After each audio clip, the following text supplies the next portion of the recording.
Apa jadinya jika sebuah negara melakukan eksperimen kejam terhadap manusia dan berhasil menyembunyikannya dari dunia selama puluhan tahun?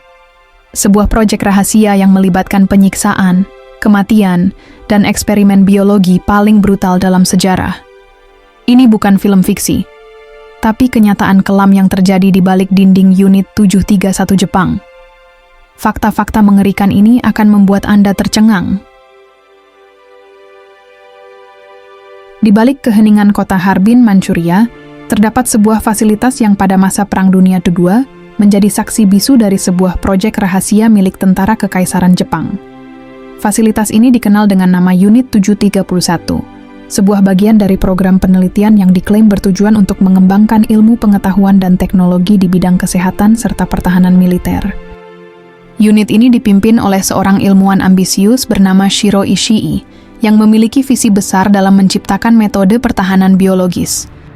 Pada saat itu, dunia tengah dilanda konflik besar, dan negara-negara berlomba untuk memperkuat pertahanan mereka, termasuk dalam pengembangan teknologi medis. Jepang, yang tengah berjuang di medan perang, mendirikan Unit 731 sebagai upaya mendukung kebutuhan militer. Secara resmi, proyek ini disebut sebagai fasilitas penelitian kesehatan. Namun di balik label tersebut, terdapat aktivitas yang hingga kini masih menjadi kontroversi dalam sejarah. Unit 731 dibentuk pada tahun 1935 di bawah pimpinan Shiro Ishii, seorang ahli mikrobiologi dan dokter militer Jepang. Ishii meyakini bahwa senjata biologis bisa menjadi kunci kemenangan dalam peperangan. Dengan dukungan penuh dari pemerintah militer Jepang, fasilitas ini didirikan di Manchuria, wilayah yang saat itu dikuasai Jepang. Dalam prosesnya, Unit 731 merekrut banyak ilmuwan, tenaga medis, hingga personel militer. Mereka diberi misi untuk melakukan berbagai eksperimen guna memahami bagaimana penyakit mematikan bisa digunakan sebagai senjata, serta bagaimana mengembangkan metode pertahanan terhadap ancaman biologis. Namun, yang menjadi kontroversi adalah metode yang digunakan dalam eksperimen tersebut. Orang-orang yang dijadikan subjek penelitian disebut sebagai maruta atau potongan kayu, istilah yang digunakan untuk menghilangkan identitas kemanusiaan para korban. Sebagian besar dari mereka adalah warga sipil dari wilayah pendudukan, termasuk pria, wanita, hingga anak-anak. Mereka didatangkan ke fasilitas tersebut tanpa sepengetahuan dunia luar, dan dijadikan bagian dari eksperimen rahasia yang dilakukan secara tertutup. Tujuan utama dari Unit 731 adalah untuk memahami berbagai penyakit dan mencari solusi dalam menghadapi ancaman biologis. Dalam situasi perang, penyakit bisa menjadi ancaman besar bagi pasukan militer. Oleh karena itu, penelitian dilakukan untuk mempelajari bagaimana penyakit seperti antraks, kolera, hingga wabah bisa menyebar dan bagaimana cara pencegahannya.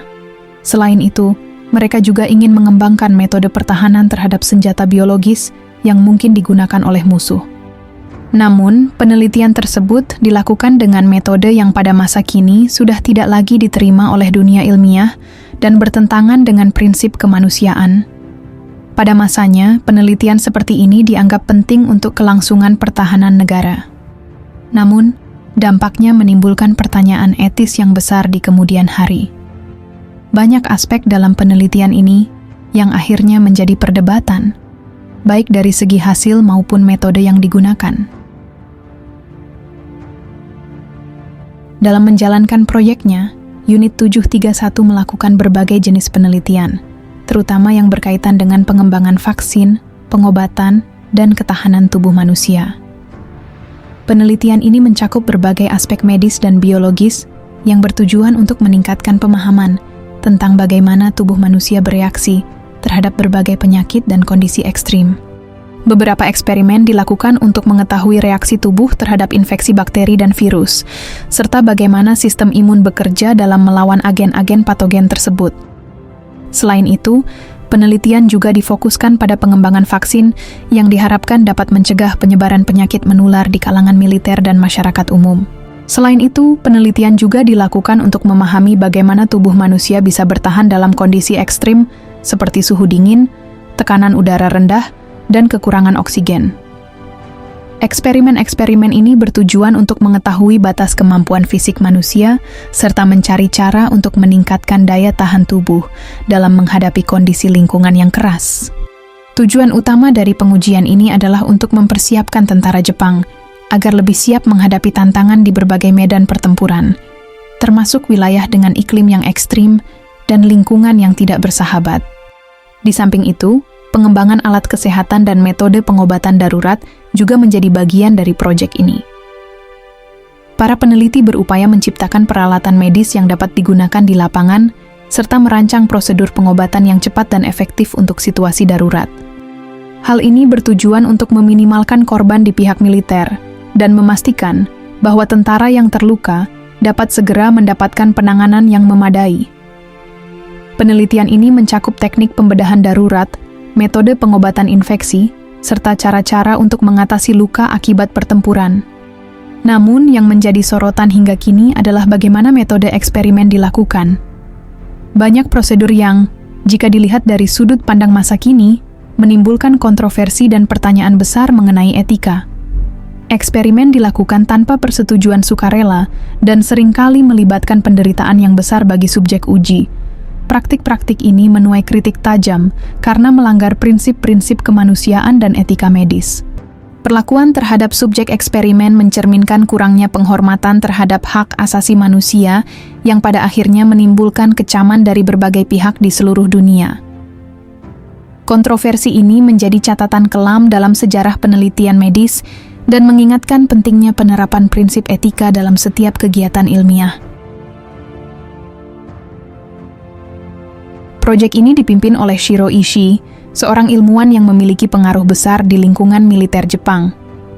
Ia meyakini bahwa pengembangan senjata dan pertahanan biologis sangat penting untuk kemenangan di medan perang. Ishii dikenal sebagai sosok yang ambisius dan tak segan melakukan berbagai cara demi mencapai tujuan ilmiahnya.